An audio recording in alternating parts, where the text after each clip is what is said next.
First of all, I want to say that names, words, labels matter, okay? Yeah. Titles matter to Yep. people, right? And so we don't call them temps when we do bring people in here at FireSprint. We call them associates. And, you know, it's my opinion that if we introduce somebody out on the shop floor, hey, this is, you know, Johnny, and he's a temp, right? Well, then everybody's like, okay, I just need to get this guy to do the job and then get him out of here as fast as possible. Yeah. When we change the label, we think that helps because we've had several people stay on full time after a temporary engagement with us because it's like, you rock, we want to keep you here, right? Yeah. And so if we started off calling those people temps, I do believe that outcome could have changed. So I think that's first of all one of the most important things. Then the second thing that we do is temps or associates are really great for procedures or processes that have a really clearly defined process and outcome, right? And so we know that, applying easel backs, let's say we've got 10,000 counter cards we need to apply easel backs to. Well, you know exactly what that should look like. And then we even build a jig. So there's like a positive stop. You put the counter card in, one of the processes, make sure we've got it upright.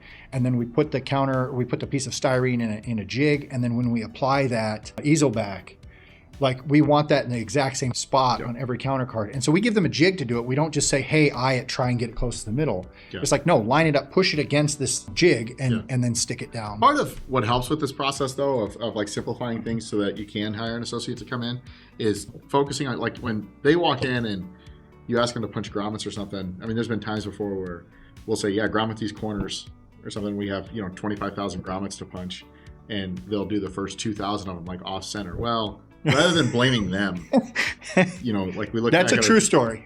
Yeah, unfortunately. Yeah. But like rather than blaming them for messing it up, like really, like this is what you did. It's like you look back at yourself. It's like, well, what could I have done? Yeah, it's an opportunity for us to improve. Yeah, yeah, and so they're going to come in and they will often find the easy mistakes that we have made, right? And so the things that somebody who's been in the business for a long time sees that and it's like they don't make that mistake. So it's simplify your process, bring them in, and then finally the last thing that I would say, and unfortunately it is kind of the way it is, but if you need 2 people, you think, hire 4, 5, 6 of them and let the kind of the work rule it out. Chances are, it's been our experience around here, if we need 2 associates, we'll hire 4 or 5. 1 or 2 of them won't even show up the first day. Another 1 or 2 will leave after lunch, and then we're left with the people who like enjoy the job, want to work, want to do it. It stinks, but that's the nature of it. And, it's a challenge for every business though. Don't feel like. And if they all show up, you get the work done really, really fast. Yeah.